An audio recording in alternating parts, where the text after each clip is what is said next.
a todos. Bueno, pues hoy sobre todo voy a agradecer y dar la bienvenida a todos esos nuevos suscriptores que se conoce que el último audio pues ha gustado bastante o mucho y veo que ha traído a bastante nueva gente a mi canal. Por lo tanto, pues daros la bienvenida a todos. Espero que sigáis por aquí y que os guste pues reflexionar conmigo y ya sabéis que aquí pues se viene un poquito a sufrir, ¿no? No es un canal que se diga muy divertido ni muy digamos para ese tipo de perfil, pero sí que al que le guste pensar, al que le guste reflexionar, pues supongo que le gustará estar aquí conmigo y escuchar un poquito esa invitación que hago a la reflexión, ¿no? Bien, pues hoy ese desencriptado y los que me conocéis ya, pues ya sabéis que ahora toca el desencriptado del mes. Y entonces, pues ese desencriptado es el del final del mes de enero de 2020 y viene calentito porque viene con muchas cositas. Voy a intentar hacerlo cortito, resumido, así y tal, pero bueno, espero no dejarme nada en el tintero porque de verdad que hay mucha cosa aquí interesante, ¿no? Lo primero de todo es hablar de la política española. Los que sois de fuera lo siento, pero es que hoy toca un poco la política española así de entrada porque viene calentita. Ya sabéis que ya tenemos por fin nuevo gobierno, ¿no? Con el Pedro Sánchez y su especie de amalgama que ha conseguido, digamos, hacer. Bueno, debéis de saber todos que al final veo que hay mucha gente que se extraña que se haya conseguido y tal y cual. Bueno, es que digamos que Pedro Sánchez se ha visto obligado, prácticamente, entre las presiones internas de los banqueros españoles, probablemente el Banco Santander, la Caixa, etcétera, que son los que realmente mandan en el país, evidentemente, porque son los que tienen el poder económico, entre los diferentes actores también que tienen algo de mando.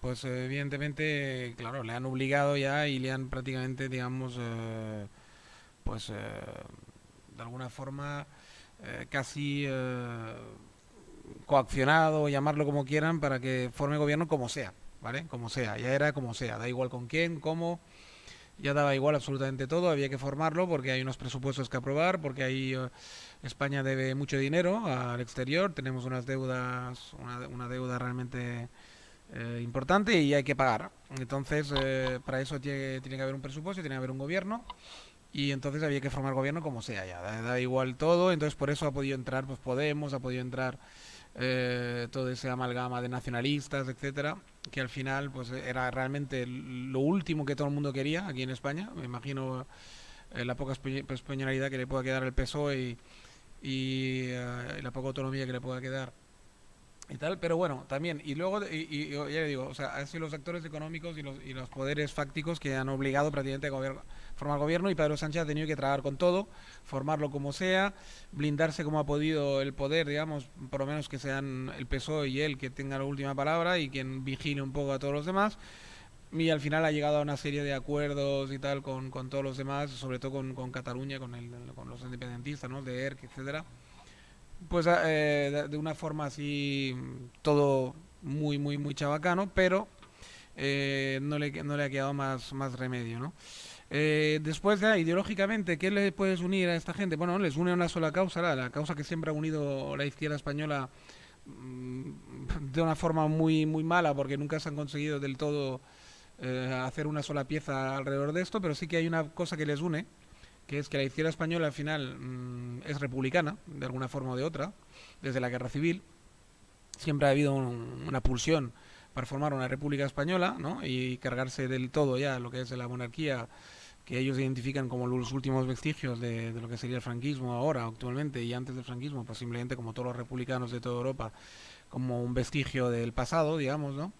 Aunque es una monarquía parlamentaria, es una monarquía como la inglesa, como la sueca, como tantas otras, que no pinta nada, pero bueno, se ve que les molesta, como aquí había una guerra civil reciente por culpa de todo ese tipo de historias, pues bueno, pues se ve que les molesta, ¿no? Entonces lo único que les une un poco a Podemos, a PSOE, es sobre todo Podemos, que es más republicano que PSOE, es un poco el querer conseguir esa famosa República Española, y luego los demás, como siempre, Los vascos y los catalanes siempre se han unido al carro cuando se habla de república, porque ellos, claro, aspiran a sus propias, Cataluña, a su propia república, que siempre se ha confundido, tanto externamente de España como dentro de España. eh, Mucha gente confunde los anhelos catalanes con los anhelos españoles, no tienen nada que ver. Los anhelos catalanes nacionalistas y de la parte independentista es hacer una república, en eso sí que coinciden, pero la república catalana, no española. Les importa un bledo la república española. La única razón por la cual la república española les interesa es porque ven que es...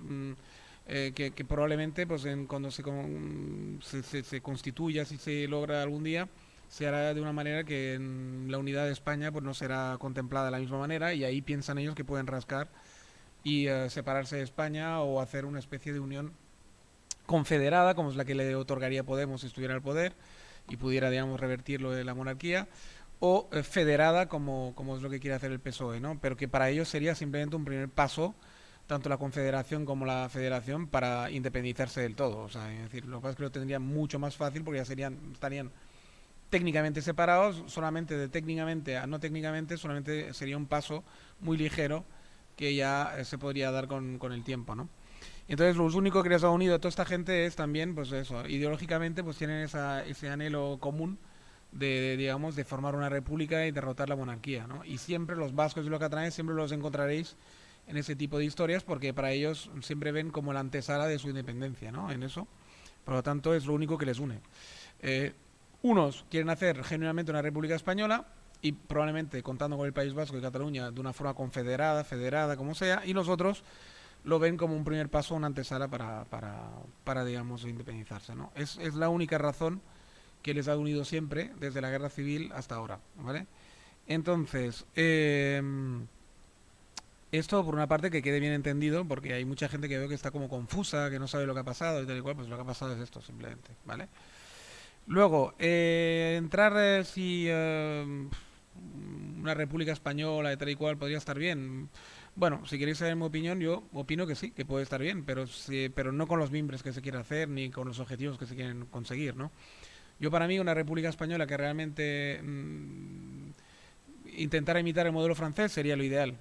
El único que puedo ver que podrían llegar a hacer esto sería el PP, Vox y Ciudadano, pero como están todos los tres, de alguna forma, Ciudadano menos, quizás, o por lo menos parecía que menos al principio cuando se constituyó, estos son rehenes de su especie de nacionalcatolicismo, que es un poco el cáncer de España, que siempre ha tenido de alguna forma, que nunca se ha sabido quitar de encima, esa relación con la Iglesia Católica y esa relación, por lo tanto, de alguna forma con la monarquía y con una idea de España trasnochada, del imperio español, etcétera, que no volverá, simplemente porque los mimbres que hay ahora mismo económicos y los mimbres que hay mundiales para nada van en esa dirección. Por lo tanto, digamos que mientras no tengamos una derecha realista, una derecha que de verdad como único anhelo quisiera hacer una España vertebrada, unida, pero para hacerla más, digamos,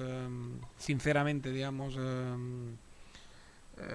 como se podría decir, sinceramente, digamos, una república, lo que siempre digo, donde se puede articular un país equilibrado y que todo el mundo realmente tenga una sola bandera, un solo himno, etcétera, como en Francia, pues estaría muy bien. Si estuviera comandado por una derecha de este tipo, yo firmaría, pero como esa derecha española también es una derecha totalmente injusta, que claro, si tienes ideas monárquicas, ideas tal, pues tienes un poco de las ideas antiguas también, medievales, y por eso nunca han visto mal esa especie de reino dentro del reino, que es el reino de Cataluña y el reino del País Vasco, por decir de alguna forma, ¿no?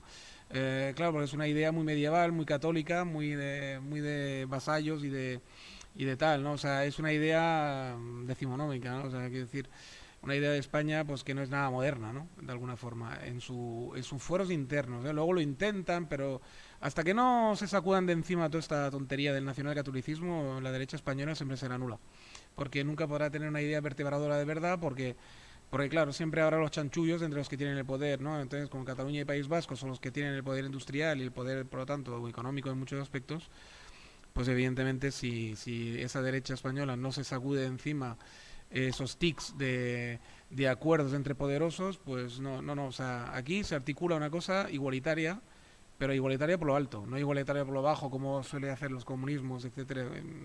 Y entonces una idea republicana a la francesa, jacobina, sería realmente lo ideal, pero como esto no va a ocurrir en este país, por lo visto, porque no hay una idea, no hay el otro gran cáncer de España es que no hay una idea ciudadana, no, el ciudadano no está unido tampoco, no hay un tejido ciudadano que tenga muy claro que los que mandan son los ciudadanos y no los gobernantes, sino que parece como que el gobernante todavía tiene predilección sobre el ciudadano, ¿no? El ciudadano se siente siempre un súbdito, ¿no? Entonces, hasta que no se quitan también la idea en la España, digamos, que realmente cuenta, que sería toda, menos País Vasco y Cataluña, que de momento no cuentan en el sentido que son como dos traidores, entre comillas, a la nación, pues entonces, de alguna forma, hasta que esas personas no se den cuenta que el ciudadano es el que tiene que hacer un país y no los gobernantes, y el tejido tiene que estar abajo y no arriba, pues y no tienen que considerarse ellos mismos como súbditos, sino como actores principales de esta España vertebrada, pues poco se podrá mover, ¿no?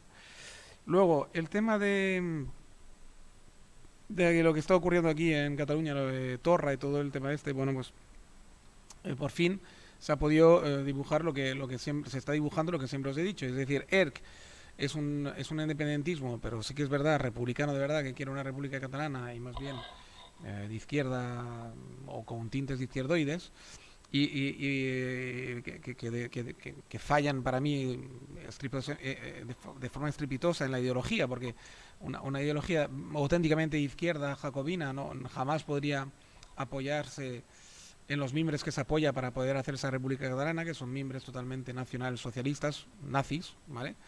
Que son evidentemente pues Torra, Puigdemont y toda esta gente que ya veis como a la mínima que él quiere hacer algo un poco más sano, es decir, realmente intentar establecer algo sano y auténticamente jacobino e izquierda, pues evidentemente salen los nazis a intentar boicotearlo todo porque evidentemente el PDCAT el único que aspira es a seguir con el conflicto porque es lo que les mantiene en vida y les tapa las vergüenzas que tienen, que son muchas, con Puyol como capo de la mafia nazi, ¿no? Y entonces, claro, para seguir tapando todo este follón, pues el independentismo y todo el conflicto con España, o ese supuesto conflicto con España, pues les viene de coña, ¿no? Y entonces, pues ahí está, no quieren evidentemente ningún tipo de arreglo con el resto de España, ni ningún tipo de posibilidad remota de hacer una confederación como primer paso. Ellos quieren seguir con el conflicto porque es lo que les tapa las vergüenzas de Puyol, 3% y demás historias que tienen bajo mesa, ¿no? Y aparte que ideológicamente son unos nazis, es decir, son evidentemente en la práctica ya no lo pueden ser, pero el nacimiento de todo ese movimiento catalanista de derechas es nazistoide, está clarísimo, solamente uno tiene que leer un poco la historia, ¿no? Y racista, por lo tanto, etcétera, etcétera. Bien, luego por último me gustaría hablar del clima, con el tema de Gloria, ¿no? La famosa tormenta que nos ha tocado de lleno aquí en Cataluña y en España en general, sobre todo en la vertiente mediterránea, ¿no? Esa borrasca tan profunda y tan fuerte, ¿no? Claro, ahora nos quieren vender que es el cambio climático otra vez, ¿no? Y evidentemente yo no digo que ese cambio de clima, ese pequeño ciclo que estamos viviendo, que evidentemente está claro que ha trastornado un poquito el clima últimamente, en el sentido de que hace más calor, más tormentas, etcétera. Yo no quiero entrar ya si es una cosa que el hombre tenga toda la culpa o no, porque es un debate muy largo y tal y cual. Yo opino que no tenemos toda la culpa, que es un ciclo natural que ha venido a coincidir evidentemente con los desarreglos que nosotros hacemos, pero es un ciclo básicamente natural. Lo que ocurre aquí es esto, que se confunde muchas veces la economía con lo que realmente es el clima. Hace un batiburrillo, luego los medios de comunicación con ese afán de cómo se ha convertido en algo mercantil, digamos, para bien y para mal, todo se ha convertido en mercantil, es decir, para bien, en el sentido de que a veces las cosas mercantiles hacen que el mundo se mueva y los progresos se extiendan con mucho más velocidad y de una forma más horizontal, pero la parte mala es que, claro, al ser todo mercantil, pues todo tiene un precio y todo es para ganar dinero. Entonces la verdad, la auténtica verdad, la auténtica realidad queda tapada muchas veces por el afán de ganar dinero, ¿no? Entonces aquí los medios de comunicación es lo mismo. Han visto que los titulares del cambio climático hacen subir la audiencia y hacen vender más periódicos, vender más publicidad, pues están encantados con exagerar el tema del cambio climático, ¿no? Luego hay toda una serie de gente que está viviendo ya de esto, del famoso supuesto, no supuesto, sino del cambio climático que hay, pues de exagerarlo y de vivir de él y tal y cual, pues hay mucha gente que vive de ello.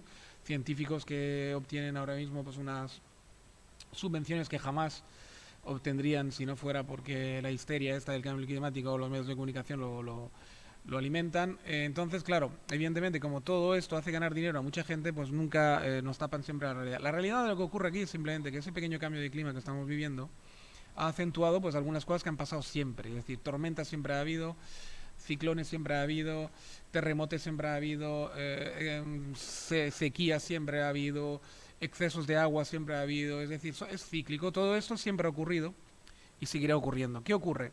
La gran diferencia es que ahora somos mucho más humanos sobre la Tierra a poder padecer ese tipo de inclemencias. Tenemos una economía basada en, sobre todo en la especulación, por lo tanto hemos construido en sitios que no deberíamos haber construido jamás. Nuestros antiguos que no vivían con el mercantilismo jamás habían hecho ese tipo de locura. Es decir, yo vivo en la costa y en los pueblos de costa originales, pueblos de costa originales estaban edificados a 2 o 3 kilómetros del mar. Es decir, ni los pescadores vivían al lado del mar, porque todo el mundo sabía desde antiguo la peligrosidad del mar. Es decir, cuando el mar se desencadena, pues todo lo que está delante de su orilla pues puede desaparecer en un plis, porque la fuerza del agua es brutal y la fuerza de una tormenta bien potente pues es brutal también. Entonces la única diferencia que hay con los tiempos antiguos es simplemente que las catástrofes naturales afectan a más gente por una parte, porque matemáticamente somos más gente en la Tierra, o sea que evidentemente nos puede afectar más siempre que hay algo grave, pues mueren gente y hay catástrofes en los bienes de la gente, porque evidentemente estamos mucho más extendidos que antes, y luego que la locura de la especulación, del mercantilismo, nos ha hecho construir de forma loca, desordenada, en sitios que jamás los antiguos habrían construido, ¿no? Como al lado de torrentes, al lado de demasiado pegado a las laderas de un río, confiando que ahora con nuestros barrajes, con nuestros desvíos de los ríos, pues todo va a ir bien. Pues no, cuando la naturaleza se desata de verdad, no hay ninguna pantano, ningún baraje artificial que pueda parar el agua, ¿no? Entonces, eso es lo que ocurre. Lo que pasa es que nunca os lo van a decir así de claro porque vende más pues los titulares catastrofistas, los las historias de que el cambio climático tiene la culpa y tal y cual, no sé qué, no sé cuánto, tal, tal, tal.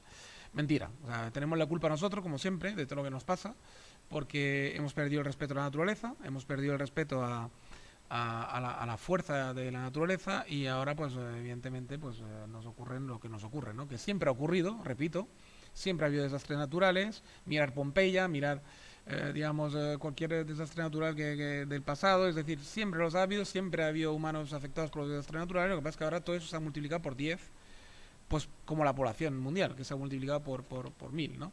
Entonces, claro, eso por una parte, y ya le digo, en nuestra inconsciencia total, ¿no? Que realmente se ha duplicado de forma exponencial en sus últimos años, siglos, ¿no? Luego el tema de China, me gustaría dar un apunte con el coronavirus y todo el tema este. Bueno, a ver, pues bueno, epidemias siempre la ha habido, siempre las habrá, estamos en las mismas. Lo que pasa es que ahora, como la economía lo es todo, pues evidentemente cualquier epidemia puede acabar, sobre todo en un país desarrollado o en vías de desarrollo o un país importante como China, en la engranaje mundial, ¿no? Que es un poco la fábrica mundial, ¿vale? Es donde están todas las fábricas, donde se produce prácticamente todo y la expansión china pues es brutal y su importancia en la economía también. Por lo tanto, que China padezca una epidemia que pueda afectar a la productividad de la gente, porque simplemente están enfermos o asustados y no quieren ir a trabajar, y etcétera, pues evidentemente pues es un desastre, ¿no? Pero es un desastre como siempre, para la economía, no para la humanidad, ni va a desaparecer la humanidad, ni es un virus mortal que va a acabar con la población mundial, ni nada de esto, aunque lo den a entender, parece los titulares a veces de los periódicos y tal, ¿no? Que dan a entender como esto, ¿no? Evidentemente no os asustéis, es una epidemia más de las muchas que ha habido y habrá, y se pasará como todas, ¿eh? Se superó hasta la peste negra sin medicamentos y sin nada, sin medicina, sin hospitales, sin nada.